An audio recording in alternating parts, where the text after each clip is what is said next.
दोस्तों RPF constable का exam 2025 में होगा और उसमें जो है जीके, मैथ, रीज़निंग आएगी, तो हम आज मैथ का पोर्शन हल करते हैं। जो मैथ के इसके 35 क्वेश्चन आएँगे, उसको हल करते हैं इस सेट में और इससे पहले हमने जीएस का सेट डाला है, तो अलग-अलग पोर्शन हम डाल रहे हैं।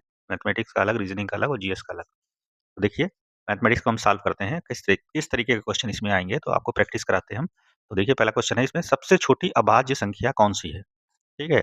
तो 1 होती नहीं है अभाज्य संख्या क्योंकि 1 से सब कट जाते हैं। 0 तो है नहीं प्राइम नंबर, 2 3 में से हो सकता है, तो 2 सबसे छोटी अभाज्य संख्या है। नेक्स्ट क्वेश्चन है 2 अंक की संख्या और इस संख्या के दोनों अंकों को परस्पर बदलने के बाद बनी संख्या के बीच 9 का अंतर है। संख्या के दोनों अंकों के बीच कितना अंतर है? तो मान लीजिए 2 अंकों की संख्या हम लेंगे तो 10x प्लस y, ठीक है? ये एक संख्या हो गई। अब अंकों को बदल दिया है, यानी y को यहाँ ले आए और x को हम यहाँ ले आए। तो हमारी जो दूसरी संख्या बनेगी 10y प्लस x, ठीक है? अब इन दोनों का अंतर कितना है? 9 का। इन दोनों का अंतर बराबर है 9 का। तो हमारे संख्याओं का अंतर पूछ रहे हैं, दोनों संख्याओं के अंतर। तो हम इसको ज़रा हल कर लें, 10x माइनस x हो जाएगा ये, तो बचेगा आपका 9x और y 10y घट जाएगा तो माइनस का 9y बराबर 9 के। तो 9 से पूरे समीकरण को भाग देते हैं हम, 9y है सॉरी यहाँ, तो 9 से हम भाग दे देंगे, तो क्या आ जाएगा x माइनस y बराबर 1, यानी उन दोनों संख्याओं का अंतर जो है 1 हो जाएगा, तो इसका आंसर हो जाएगा 1। इस तरीके से लगाएँगे। आप इस चीज़ का ध्यान रखिएगा जब मैथमेटिक्स से सवाल लगाइएगा, बहुत कैलकुलेशन करने की ज़रूरत नहीं है एग्ज़ाम में, ठीक है? बहुत मिनिमम कैलकुलेशन करिएगा और हम आपको कॉन्सेप्ट से ही बताते हैं। हर सवाल को कॉन्सेप्ट से लगाएँगे, ठीक है? और बहुत आसानी से 1 मिनट से ज़्यादा समय नहीं लगेगा आपका, क्योंकि कॉन्सेप्ट हमेशा याद रहेगा और ट्रिक्स क्या होती है भूल जाते हैं। जहाँ ट्रिक्स की ज़रूरत होगी वहाँ ट्रिक्स भी बताएँगे आपको, ठीक है? अब इस क्वेश्चन को देखिए, पॉइंट 4777 लिखा है, 0.47 के ऊपर हम 12 लगा देंगे। जो संख्या कई बार रिपीट हो रही है उसके ऊपर 12 लगा देंगे। तो इसका मतलब जो होता है 47 माइनस 7 सॉरी 47 माइनस 4, जिस पे बार लगा होता है उसको छोड़ के बाकी घटा दिया जाता है, यानी टोटल संख्या में से हम जिस पे बार नहीं लगा होता है वो घटा देते हैं, यानी 47 माइनस 4 हो गया अपॉन जिस पे बार लगा है वो 9, जिस पे बार नहीं लगा है उसके आगे 0 लगा देंगे हम। 47 में से 4 चला जाएगा 43, 43 अपॉन 90 आ जाएगा। तो आपका कौन सा आंसर हो जाएगा? डी वाला, 43 अपॉन 90, ठीक है? नेक्स्ट क्वेश्चन देखते हैं हम, ये है, बहुत अच्छा सवाल है, एग्जाम में काफ़ी पूछा जाता है ये। तो इस सवाल को देखिए कैसे लगाएँगे हम, तो ज़रा देखते हैं इस सवाल को लगाने का तरीका। तो 2 माइनस 1 अपॉन 2, तो 2 एकम 2 में से 1 गया, 1/2 आ जाएगा, ठीक है? इसको हल कर लेंगे, 3 एकम 3 में से 1 गया, 2/3, ठीक है? फिर इसको हल करेंगे, 4 एकम 4 में से 1 गया, 3/4, ठीक है? एंड सो ऑन करते चले जाएँगे और 20 एकम 20 माइनस 1 घट जाएगा तो 19/20 आ जाएगा। अब देखिए इस सवाल को लगाते हैं तो क्या होता है कि कटेगा, ये इससे कटा, ये इससे कटा, ये इससे कटा, तो फाइनली ये इससे कट जाएगा। तो आपका सबसे पहले वाला, सबसे आखिर वाला बचेगा, यानी 1/20 आपका आंसर हो जाएगा ये वाला, ठीक है? नेक्स्ट क्वेश्चन देखिए, ये सवाल है और अच्छा सवाल है इसमें, 598 प्लस 178 का स्क्वायर माइनस 598 माइनस 178 का स्क्वायर बटे 598 गुणे 178, ठीक है? तो यहाँ पर मैं a square minus b square का फार्मूला लगा देंगे। ये हम इसको पूरे को मान ले a और इसको मान ले b, ठीक है? तो यहाँ क्या आ जाएगा, 598 प्लस 178 प्लस 598 माइनस 178, एक ब्रैकेट में आ जाएगा, ये a प्लस b हो गया।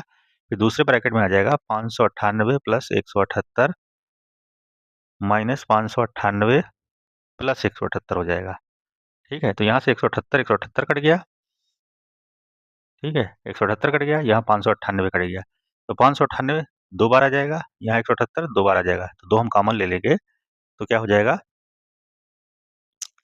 तो ऊपर आ जाएगा हमारा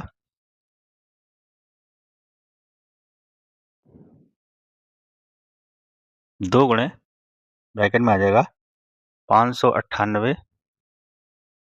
प्लस 178, ठीक है? बटे 598 गुणे 178, ठीक? अब इसको हम हल कर लेंगे, तो ये जोड़ लेंगे और 2 से इसको काट देंगे, तो लास्ट में आपका आ जाएगा 4 इसका आंसर। जब हल कर लेंगे तो 4 आ जाएगा, ठीक? और इसका एक तरीका और भी है, इसको a minus a plus B के होल स्क्वायर के फार्मूले से खोल सकते हैं और इसको a माइनस बी के होल स्क्वायर के फार्मूले से खोल सकते हैं। तो इस तरीके से भी लग सकता है। दूसरा तरीका देख लीजिए, हम बता ही देते हैं आपको यहाँ पर, ये भी अच्छा तरीका है, कैसे लगाएँगे ज़रा समझ लीजिए आप, एग्ज़ाम में आए तो आप कर लीजिएगा। यहाँ पर a प्लस बी के होल स्क्वायर के फार्मूले से खोलेंगे, तो हम मान लें इसको a है, ये b है, ये a है, ये b है, नीचे a और ये हो गया b, ठीक है? तो ये ऊपर हो जाएगा a प्लस बी का होल स्क्वायर का सूत्र होता है a square plus B square plus 2ab minus, अब यहाँ पर जब हम करेंगे तो a square minus B square आ जाएगा प्लस 2ab आ जाएगा। क्यों? क्योंकि ब्रैकेट में था तो ब्रैकेट खोलेंगे तो माइनस माइनस हो जाएगा, ये माइनस प्लस हो जाएगा बटे 2ab। यहाँ से देखिए ये और ये कट गया तो आपका आ गया 4ab अपान 2ab। ठीक, तो यहाँ से हम काटेंगे 4ab अपान 2ab आ गया, सॉरी यहाँ पर a भी है, 2 नहीं है, यहाँ पर ये 2 नहीं है, ये मिटा देते हैं हम। ठीक, 4ab है खाली और नीचे है ab, तो ये पूरा कट गया तो खाली बचा आपका 4। इस तरीके से भी लगा सकते हैं, दोनों तरीके सही हैं, जो आपको आसान लगे वो लगा लीजिएगा एग्जाम में। ठीक, व्यंजक 80 का 60% बटे x बराबर 48 के, तो x का मान निकालना है। तो 80 का 60% कितना हुआ? 80 गुणे 60 बटे 100 गुणे x बराबर 48 के। यहाँ से दोनों जीरो कट गए, 8 छंग 48, x बराबर, अच्छा यहाँ क्या आ गया 48, 8 छंग 48 48, तो 48 ऊपर ऊपर का काट देंगे तो x बराबर आ जाएगा 1 के, तो 1 आपका आंसर हो जाएगा इसका। ठीक है, नेक्स्ट क्वेश्चन देखते हैं। एक सोसाइटी में लड़कों और लड़कियों की संख्या का अनुपात 3:2 है। यदि 20% लड़के और 30% लड़कियां कोई ना कोई खेल खेलते हैं तो कोई भी खेल ना खेलने वाले लड़के और लड़कियों की संख्या का कुल प्रतिशत कितना है? अब 3 लड़के हैं, 2 लड़कियां हैं, रेशियो में 3:2 है। ठीक है, ये बॉयज हैं, ये गर्ल्स हैं, तो 3:2 को हम मान लें ये 300 है, ये 200 है टोटल। ठीक है, मान लिया हमने। अब 20% लड़कियां जो हैं, लड़के जो हैं कोई ना कोई खेल खेलते हैं, तो 80% कोई खेल नहीं खेलते। ठीक है, 30% लड़कियां कोई ना कोई खेलती, तो 70% कोई खेल नहीं खेलते। कोई ना खेल खेलने वाले ही हमको निकालना है, तो वहीं लेके चलेंगे। तो 80% और ये आ गया 70%, तो 30 का 80% कितना हो गया? 8 त्रिक 24, 240। 200 का 70%, 7 दूनी 14 यानी 140। टोटल मिला के कितने हो गए? 380। कितने में? 500 में। 380 500 का कितना प्रतिशत है? इंटू 100 कर लिया हमने, ये इसको काट दिया। ठीक है, 5 से इसको काटा तो कितना आ जाएगा? 76। 76% लोग जो है दोनों कोई कोई नहीं खेलते। ठीक है, 76% लोग आ गया। नेक्स्ट क्वेश्चन देखिए, 300 को 3:7 के अनुपात में बांटिए। 3 7 कितना हुआ? 10, तो 10 से इसको भाग कर दिया 3। ठीक है, तो 3 तिया 9, ये हो गया 90 और 3 7 21 यानी 210। 300 को हमने 2 भागों में बांट दिया। ठीक है, जो 3 और 7 के अनुपात में है, तो 90 और 210 ये आंसर हो जाएगा।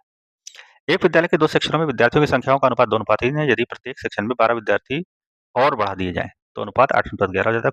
कुल संख्या कहती होगी। तो मान लीजिए 2 3 का अनुपात है, 2x और 3x है 2 सेक्शनों के, तो दोनों में 12 12 बढ़ा दिए गए, 12 ऊपर बढ़ गए, 12 नीचे बढ़ गए, ये बराबर रेशियो हो जाता है 8:11। ठीक है, तो हम क्रॉस मल्टीप्लाई करके हम x की वैल्यू निकाल लेंगे। तो x बराबर हमारा क्रॉस मल्टीप्लाई करके निकालेंगे तो x बराबर हमारा आ जाएगा 18, ओ सॉरी, x बराबर हमारा आ जाएगा टोटल सेक्शन में जो 90 हमारा आंसर आ जाएगा। ठीक है, निकाल लीजिएगा आप। नेक्स्ट क्वेश्चन देखिए, पी क्यू तथा आर का भार क्रमशः 30 32 और 34 है। इनका औसत भार क्या होगा? तो सबको जोड़ के 3 से हम भाग दे देंगे, यानी 30 प्लस 32 प्लस 34 डिवाइडेड बाई 3। ठीक है, तो इसको हम निकालेंगे, जब हल करेंगे तो हमारा आ जाएगा 32 kg। नेक्स्ट क्वेश्चन देखिए, 5 पेनों और 12 पेंसिलों का कुल मूल्य 780 रुपए है। यदि एक पेन का मूल्य 75 रुपए हो तो एक पेन और एक पेंसिल का औसत मूल्य क्या होगा? एक पेन का तो हमको पता है 75 रुपए, तो एक पेंसिल का निकल आए तो निकल आएगा। तो एक पेन का 75 रुपए है, तो 5 पेनों का कितना हो गया? यानी 5 पेन और 5 पेंसिल, सॉरी 12 पेंसिल का मूल्य है 780। ठीक है, तो 12 पेन को हम 12x मान लें। 5 पेन कितने हो गए? 5 गुणे 75 प्लस 12x बराबर 780 के, इसलिए x बराबर, अब हम x की वैल्यू निकाल लें तो x बराबर आ जाएगा 33.75। ठीक है, अब एक पेंसिल का मूल्य पता चल गया और एक पेन का मूल्य 75 रुपए है, तो दोनों को जोड़ लें, यानी 75 प्लस 33.75 बाई 2, तो औसत आ जाएगा हमारा, औसत आ जाएगा 54.38। तो आपका आंसर ये वाला हो जाएगा। ठीक है, कैलकुलेशन आप अपने आप कर लीजिएगा, तो अच्छा रहेगा आपके लिए, थोड़ा प्रैक्टिस भी हो जाएगी आपकी। हम आपको शॉर्ट लगाने का तरीका बता रहे हैं, मेथड क्या है, कैसे आपको सवाल एग्जाम में लगाना है। नेक्स्ट क्वेश्चन देखिए आपका है, रघु और मेधा ने 7% और 5% साधारण ब्याज की दर से वार्षिक दर पर कोई समान धनराशि उधार ली। दोनों ने मिलाकर 4 वर्षों में इतने रुपए ब्याज चुकाते हैं। तो प्रत्येक के द्वारा उधार ली गई राशि कितनी थी। ठीक है, तो ये निकालना है आपको। तो इसमें क्या हुआ, मान लीजिए उधार ली गई राशि जो है वो x है, तो सिंपल इंटरेस्ट का फार्मूला था PRT/100, यानी मूलधन गुणे दर गुणे समय बटे 100। मूलधन दर कितना हो गया 7% एक का, गुणे समय 4 साल बटे 100, ये एक के द्वारा दिया गया ब्याज हो गया।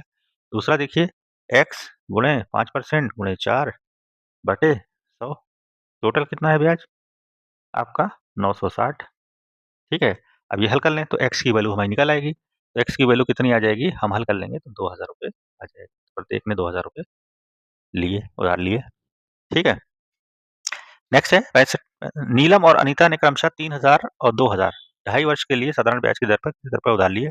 नीलम ने अनीता से 125 अधिक ब्याज का भुगतान किया हो, तो ब्याज की दर ज्ञात करना है। ब्याज की दर मान लीजिए R है, तो PRT/100 सीधे सीधे फार्मूला लगा देंगे हम। तो P कितना हो गया, तो A का मूलधन हो गया 3000 गुणे 2.5 साल है तो 5/2 साल हो गया। दर मान लीजिए R है बटे 100। ठीक है, दूसरे ने कितना लिया 2000, 5/2 साल के लिए, दर है हमारी R बटे 100, दोनों का अंतर कितना है 125 का, तो एक R निकाल लेंगे आप। R बराबर आपका जो आ जाएगा वो आंसर हो जाएगा, यानी 5% आपका आ जाएगा। हल कर लीजिएगा इसको, तो 5% आपका आंसर हो जाएगा। नेक्स्ट क्वेश्चन देखिए, यदि मूलधन तथा दर क्रमशः M तथा 2R हो तो 2 वर्ष बाद मिश्रधन क्या होगा। फार्मूला वही A बराबर P 1 प्लस R अपान 100 की पावर n होता है फार्मूला। मिश्रधन बराबर मूलधन 1 प्लस R अपान 100 की पावर n होता है। यहाँ पर मूलधन हमारा M है और दर है 2R। ठीक है, तो मूलधन की जगह हम रख देंगे M, दर की जगह रख देंगे 1 प्लस R की जगह 2R अपान 100 हो जाएगा, की पावर 2। 2 साल के लिए कह रहे हैं, 2 से इसको काट दीजिए तो 50 आ जाएगा, R बटे 50। ठीक है, तो आपका आंसर हो जाएगा डी वाला। नेक्स्ट क्वेश्चन है आपका, चक्रवृद्धि ब्याज पर एक राशि पहले वर्ष के अंत में 650 रुपये हो जाएगी और दूसरे वर्ष के अंत में 776 रुपये हो जाएगी, यह राशि कितनी है। चक्रवृद्धि ब्याज में कह रहे हैं, तो पहले वर्ष में कितनी हो जाती है P 1 plus R upon 100 equal to पहला साल है n बराबर 1 ही हो गया, तो हो गई 650। चलिए ठीक है, समीकरण नंबर 1। दूसरा देखिए P 1 प्लस R अपान 100 की पावर 2 2 साल के अंत में कह रहा है, हो जाती है 676 रुपये। अब पूछ क्या रहे हैं कि राशि पूछ रहे हैं, राशि का मतलब P की वैल्यू पूछ रहे हैं। P की वैल्यू का मतलब हमको R से कोई मतलब ही नहीं, तो ये जो वैल्यू है पूरी, सॉरी 1 प्लस R अपान 100 बराबर हो जाएगी 665। अच्छा, बल्कि यहाँ से हम मान रख सकते हैं 1 plus R upon 100, P 1 plus R upon 100 का मान जो है यहाँ लगा रख दिया, तो 1 प्लस R अपान 100 आ जाएगा, बराबर आ जाएगा, या डिवाइड कर दें, ये 2 मान लीजिए, तो हम कर रहे हैं 2 अपान 1 कर दें, डिवाइड कर दें, तो हमारा आ जाएगा 1 प्लस R अपान 100 बराबर हो जाएगा 676 बटे 650।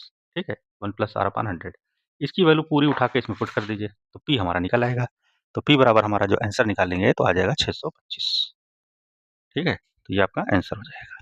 थोड़ा कैलकुलेशन आप अपने आप कर लीजिएगा, हमने थोड़ा शार्ट में बता दिया आपको ये सवाल। ठीक है, नेक्स्ट है, यदि किसी वस्तु के विक्रय मूल्य पर लाभ निकाला जाए तो 20% होता है, क्रय मूल्य पर लाभ ज्ञात कीजिए। मान लीजिए विक्रय मूल्य जो है हमारा वो बराबर है x। ठीक है, तो x माइनस क्रय मूल्य हमको पता नहीं है, तो कॉस्ट प्राइस मान लीजिए बराबर x का 20%, यानी लाभ जो हमारा होता है वो विक्रय मूल्य माइनस क्रय मूल्य घटा दें तो x का 20% यानी 20% ये हो गया। ठीक है, तो ये हो गया 0.2x के। ठीक है, तो हमारा CP निकालें, तो CP बराबर हो जाएगा, कॉस्ट प्राइस बराबर हो जाएगा x माइनस 0.2x, ये हो जाएगा 0.8x। अब हमारा क्या पूछ रहे हैं यहाँ पर, लाभ प्रतिशत पूछ रहे हैं, तो लाभ बराबर होता है प्रतिशत लाभ बराबर लाभ गुणे 100 बटे लाभ हो गया 0.2x बटे क्रय मूल्य 0.8x गुणे 100, इसको काट देंगे तो चक्कू 8 और 4 25, 25% आपका लाभ हो जाएगा, इसका आंसर आ जाएगा 25%। ठीक है, आपको बेसिक ट्रिक से हम बता रहे हैं, बेसिक कॉन्सेप्ट से सवाल को लगा रहे हैं। ठीक है, नेक्स्ट क्वेश्चन है आपका, एक व्यक्ति ने एक वस्तु 20% हानि पर बेची, यदि वह 200 रुपये अधिक पर बेचता तो उससे 5% का लाभ मिल रहा होता है, उसका लागत मूल्य बताइए। अब 20% हानि पर बेची, 5% लाभ पर बेचता, तो दोनों के बीच का अंतर कितना हुआ? ठीक है, तो अंतर हो गया 25%। अब जब 25% आपका अंतर आया, यानी 20% कम हो गया, 5% ज़्यादा हो गया, तो डिफरेंस कितना हो गया? 25%। 25% का डिफरेंस ₹200 के बराबर है। इसलिए 1% का डिफरेंस 200/25 के, इसलिए हम 100 पे ही निकालते हैं, इंटू 100, 25 चक्कू 100, 200 गुणे 4 यानी 800। ₹800 जो आपका आंसर आ गया, ये वाला लागत मूल्य ₹800। ठीक है, नेक्स्ट है, एक वस्तु को 14% की छूट के साथ कितने में बेचा गया? वस्तु का अंकित मूल्य ज्ञात कीजिए। ठीक है, अब वस्तु जो है वो 14% छूट के साथ बेची गई, कितने में? 430 में। मान लीजिए ₹100 की कोई वस्तु है, 14% की छूट हो गई तो 86% में बेची गई। ठीक है, 86% पे जब बिकती है तो उसका रेट क्या होता है बिकने वाला? ₹430। ठीक है, इसलिए 1% पे 430/86, इसलिए 100 पे, तो 100 पे निकाला जाता है, हमारा 100 था, मल्टीप्लाइड बाय 100 कर देंगे। ठीक है, तो 43 10 बार जाएगा, ये 2 बार चला जाएगा, 2 पंचे 10, 500, तो इसका आंसर आ जाएगा ₹500। ठीक है, नेक्स्ट क्वेश्चन है, देखिए, पानी की एक बोतल का अंकित मूल्य ₹600 है। 2 क्रमागत बट्टे जब देने के बाद 432 में बेच दिया जाता है, पहला बट्टा 10 हो तो दूसरा बट्टा निकालना है। ठीक है, तो बट्टे का ये सवाल है, और इसमें क्या होता है बट्टे में, तो क्रमागत बट्टे दे रखे हैं इन्होंने। ठीक, तो सेलिंग प्राइस बराबर होता है मार्क प्राइस, एमपी पहला बट्टा 1 100 माइनस R1 होता है, तो 100 माइनस X1 मान लीजिए पहला बट्टा, तो X1 कितना हो गया? 10/100, और दूसरा बट्टा X2 मान लीजिए, तो हम उसको X ही लिख सकते हैं, 100 माइनस X/100, और हमारा जो है कितने में सेलिंग प्राइस है हमारा? 432, यहाँ पर रख देंगे 432, तो M हम निकाल सकते हैं मार्क प्राइस, क्रॉस मल्टीप्लाई करके, और इसको हल कर लेंगे हम। ठीक है, अच्छा, मार्क प्राइस कितना हो जाएगा? चूँकि 432 है, बट्टा देने के बाद ₹600 की चीज़ है, तो 600 यहाँ रख देंगे, एमपी का 600 रख दिया हमने, तो एक्स का मान हम निकाल सकते हैं यहाँ से, तो एक्स बराबर हमारा लास्ट में फाइनली जो आ जाएगा वो 20%। 20% आपका आंसर, कैलकुलेशन कर लीजिएगा आप। नेक्स्ट है, अलग-अलग संगठनों के बीच विभागों में कार्यरत कर्मचारियों की संख्या। ये है सवाल आपका टेबुलेशन पे, डाटा टेबुलेशन पे। तो संगठन ए, बी, ई में एचआर विभाग में कार्यरत कर्मचारियों का क्रमशः अनुपात क्या है? ठीक है, ए, बी, ई, एचआर कहाँ पर है विभाग? एचआर ये है। ठीक है, तो ये है 250, ये 300, और ये है आपका 100, तो रेशियो क्या हो गया? 250 अनुपात 300 अनुपात 100, इसको 50 से भाग कर दें, 5, 6 और 4, तो रेशियो आ गया 250, 300 और 100, तो रेशियो आपका आ जाएगा 5, 6 और 2, सॉरी 4 नहीं 2, 50 दूना 100, तो 5, 6 और 2, ये वाला आंसर हो जाएगा आपका। फिर कह रहे हैं, संगठन ए के विपणन विभाग में कार्यरत कर्मचारियों की संख्या निम्नलिखित में किसके समान है? संगठन ए में विपणन 150, 150 किसके समान है? इसके समान है, एफ के। एफ का कौन है? एचआर विभाग, तो एफ के एचआर विभाग में कार्यरत संख्याओं के बराबर है। ठीक है, फिर संगठन सी के सभी विभागों में कुल मिलाकर कितने कर्मचारी कार्यरत है? तो सी का हम सब जोड़ लें, तो सी कहाँ गया? ये सी के सारे कर्मचारी जो हैं वो ये जोड़ लेंगे, हम ऐड कर लेंगे, तो सी का हमारा आंसर आ जाएगा 1041। ठीक है, फिर नेक्स्ट क्वेश्चन है, एक त्रिभुज की तीनों भुजाओं की लंबाइयां इतने अनुपात है, त्रिभुज की परिमाप तथा क्षेत्रफल। परिमाप क्या होता है? सभी भुजाओं का योग, यानी 8, 6, 14 और 12, 26, तो 26 तो हो गया, ये 2 जगह पर है हमारा। ठीक है, लेकिन हम अब जो है क्षेत्रफल निकालेंगे, तो क्षेत्रफल के लिए सूत्र लगाएंगे √S, S माइनस ए, S माइनस बी और S माइनस सी का अंडर रूट, ये क्षेत्रफल का सूत्र होता है त्रिभुज का, जहाँ S बराबर होता है A+B+C/2, तो ए बी सी ये हो गया 6, 8, 14, 6, 8, 12। ठीक है, इसको हल कर लेंगे, S निकाल लेंगे, इसका मान यहाँ रख देंगे, ABC रख देंगे और हल कर लेंगे, तो हमारा आंसर आ जाएगा 75 का, जो आंसर निकालेंगे तो 26 तो हमारा परिमाप आ गया, और क्षेत्रफल आ जाएगा √455, तो आंसर हो जाएगा सी वाला। नेक्स्ट क्वेश्चन देखिए आपका, एक शंकु तथा एक गोले की त्रिज्या तथा आयतन समान है, शंकु की ऊंचाई और गोले के व्यास का अनुपात बताइए। ठीक है, एक शंकु तथा एक गोले की त्रिज्याएं तथा आयतन समान है। शंकु का आयतन होता है 1/3 पाई आर स्क्वायर एच, गोले का आयतन होता है 4/3 पाई आर क्यूब। ठीक है, अब इनकी त्रिज्याएं समान है और आयतन भी समान है, समान का मतलब बराबर हो। ठीक है, त्रिज्याएं समान है, त्रिज्या का मतलब आर बराबर है। ठीक, तो पूछ रहे हैं शंकु की ऊंचाई और गोले के व्यास, शंकु की ऊंचाई का मतलब h और गोले का व्यास कितना होगा 2r, इनके बीच का अनुपात बताना है, यानी h पता चल जाए तो निकल आएगा, तो यहाँ से काट दें हम। तो देखिए पाई पाई से कट गया, 3 3 से कट गया, ठीक है, r 1 कट गया, यहाँ 2 बचेगा, तो h बराबर हो गया 4r स्क्वायर के, पाई आर स्क्वायर h होता है, ये r स्क्वायर कट गया तो 4r हो गया, ठीक है, यहाँ पर 4r आ गया, तो हम h की वैल्यू लाके यहाँ रख देंगे, यानी 4r/2r, तो हो जाएगा 2:1। आंसर हो गया 2:1 अनुपात। देखते हैं नेक्स्ट क्वेश्चन 78 वाला। h इकाई लंबाई वाले एक तार को पिघलाकर 1/3 त्रिज्या का कितना लंबा तार बनाया जा सकता है? ये क्वेश्चन है आपका, चलिए इसको देखते हैं सॉल्व कैसे करेंगे हम। h इकाई लंबाई वाले एक तार को पिघलाकर 1/3 त्रिज्या, यानी h लंबाई का तार था तो त्रिज्या हो गई हमारी 1/3, 1/3 का मतलब h/3 का कितना लंबा तार बनाया जा सकता है? अच्छा, चलिए देखते हैं। तो अच्छा, अब त्रिज्या हो गई, इसकी त्रिज्या मान लीजिए r थी, सॉरी त्रिज्या h/3 नहीं r/3 हो गई। इसकी त्रिज्या मान लीजिए कोई तार था, ये मान लीजिए कोई तार है पतला सा, और इसकी त्रिज्या है r, लंबाई है h।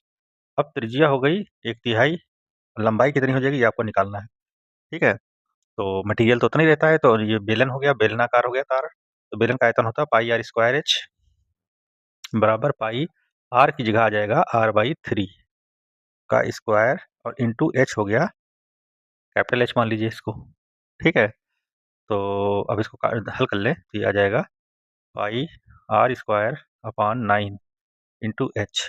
तो यहाँ से देखिए पाई आर स्क्वायर एच है, तो ये कट गया पूरा, पाई कट गया, आर स्क्वायर कट गया, पाई कट गया, आर स्क्वायर कट गया, इसलिए कैपिटल एच बराबर हो गया 9h के। तो जितना लंबा पहले तार था उसकी 9 गुना लंबाई का तार बनाया सकता है, नहीं 9h आ जाएगा आपका, ये आंसर हो जाएगा।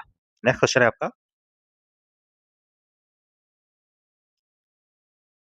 220 मीटर लंबी एक रेलगाड़ी एक प्लेटफॉर्म को 40 सेकंड में पार कर लेती है। प्लेटफॉर्म की लंबाई क्या है? तो प्लेटफॉर्म की लंबाई नहीं ज्ञात की जा सकती। क्यों? क्योंकि जो है रेलगाड़ी की चाल ज्ञात नहीं है यहाँ पर, ठीक है, तो आंसर हो जाएगा डी आपका, चाल होता तो निकला था।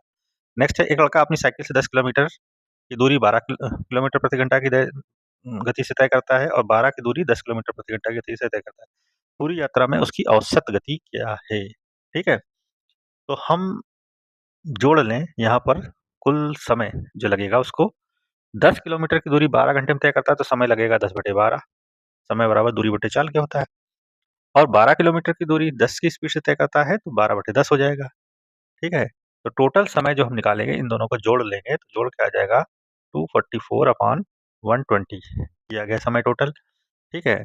तो औसत गति निकालना है तो औसत गति बराबर आ जाएगी आपकी,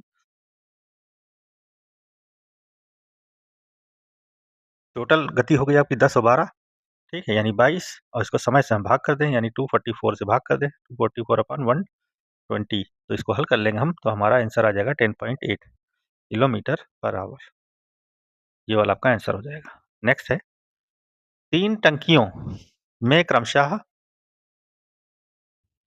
434 लीटर, 465 लीटर, 403 लीटर पानी है। उस बर्तन की अधिकतम क्षमता क्या होगी जिसमें तीनों टंकियों के पानी को पूर्ण संख्या में मापा जा सके? ठीक है, तो इन तीनों का हम मासा निकाल लेंगे, यानी 434, 465 और 465 सॉरी 403 का मासा हम निकाल लेंगे तो आ जाएगा आपका, ठीक है। तो मासा इसका आएगा 31 लीटर, तो आपका आंसर हो जाएगा 31 लीटर। नेक्स्ट है, एक्स किसी कार्य को 2 दिन में, वाई उसी कार्य को 3 दिन में कर सकता है। एक्स और वाई जेड ने मिलकर उस काम को 1 दिन में कर लिया, जेड अकेला उस काम को कितने दिन में करेगा? तो एक्स का 1 दिन का काम हो गया 1/2, वाई का 1 दिन का काम हो गया 1/3, जेड का हो गया 1/z, ठीक है। जेड का हमको निकालना है, तीनों 1 दिन में करते हैं तो 1 क्या आ गया। अब यहाँ से हम जेड की वैल्यू निकाल सकते हैं, 1/z बराबर हो जाएगा 1 माइनस इन दोनों का एलसीएम आ जाएगा 6, 3 2 6, 5/6 आ जाएगा यहाँ पर, तो यहाँ पर आ जाएगा 1/6, यानी जेड उसको करेगा 6 दिन में, आंसर यहाँ आ जाएगा 6 दिन। नेक्स्ट देखिए, एक्स और वाई की वर्तमान आयु क्रमशः 35 वर्ष है और 15 वर्ष है। कितने वर्ष बाद एक्स की आयु वाई की आयु की दोगुनी हो जाएगी? ठीक है, तो दोगुनी होने के लिए कितना साल लगेगा? तो एक्स की जो आयु है, एक्स और वाई है, इसकी आयु है 35 साल और इसकी आयु है 15 साल। मान लो एक्स का साल के बाद ये दोगुनी हो जाती है इसकी, ठीक है, तो x की वैल्यू हम निकाल लेंगे यहाँ से डायरेक्ट, ठीक है। यहाँ से आ जाएगा 35 प्लस x बराबर 30 प्लस 2x, ठीक है। अब यहाँ से x इधर आ जाएगा, घटा देंगे, x बराबर आ जाएगा 5। 5 साल के बाद इसकी आयु दूनी हो जाएगी। नेक्स्ट क्वेश्चन देखते हैं। पी क्यू आर ने 50,000 रुपये निवेश करके व्यापार आरंभ किया। पी ने क्यू से 4,000 रुपये अधिक निवेश किए हो, तो क्यू ने आर से 5,000 अधिक निवेश किए हो, तो वर्ष के अंत में हुए 35,000 रुपये के लाभ में पी का हिस्सा क्या होगा? ठीक है, तो इसको हम उससे रेशियो से निकाल लेंगे। पी क्यू आर का टोटल जो रेशियो हमारा आएगा वो हमारा आएगा, इसमें आप जोड़ लेंगे तो 21,000 अनुपात 17,000 अनुपात 12,000, ठीक है। तो इनका रेशियो जो हमारा जाएगा 21 अनुपात 17 अनुपात 12, ठीक है। तो हमारा पी क्यू आर का रेशियो 21, तो फिर हमारा जो पूछ रहे हैं यहाँ पर कि पी का हिस्सा कितना हो जाएगा, तो अनुपातिक योग निकाल लेंगे, टोटल निकाल लेंगे तो 14,700 आ जाएगा। ये वाला आंसर आ जाएगा, अनुपातिक योग करके निकाल लीजिएगा, ठीक है। नेक्स्ट है समीकरण इतना इतना को हल करके m का मान ज्ञात करना है। तो 3m प्लस m/2/3 हो जाएगा, चूंकि भाग का चिन्ह है यहाँ पर, बराबर 28 के, तो 28 तियाँ क्रॉस मल्टीप्लाई कर दें और m कॉमन ले लें, ठीक है। यहाँ से 2 तियाँ 6 7, 7/2 बराबर हो जाएगा 28 गुणे 3 के, इसलिए m बराबर हो जाएगा 28 गुणे 3 गुणे 2/7, 7 चौक 28, 4 तियाँ 12, दूना 24, आंसर आपका आ जाएगा 24 ठीक है। तो ये मैथ का आपका जो था, जो आरपीएफ में आएगी मैथ, उस मैथ का पोर्शन था आपके, जो उसमें 35 क्वेश्चन पूछे जाएंगे, तो इसी टाइप से आएंगे आपके, ठीक है। तो उम्मीद करते हैं आपको समझ में आ गया। एक बार और इसकी प्रैक्टिस कर लीजिएगा देख करके, और नेक्स्ट वीडियो हम जो है रीजनिंग का डालेंगे, ठीक है, रीजनिंग का।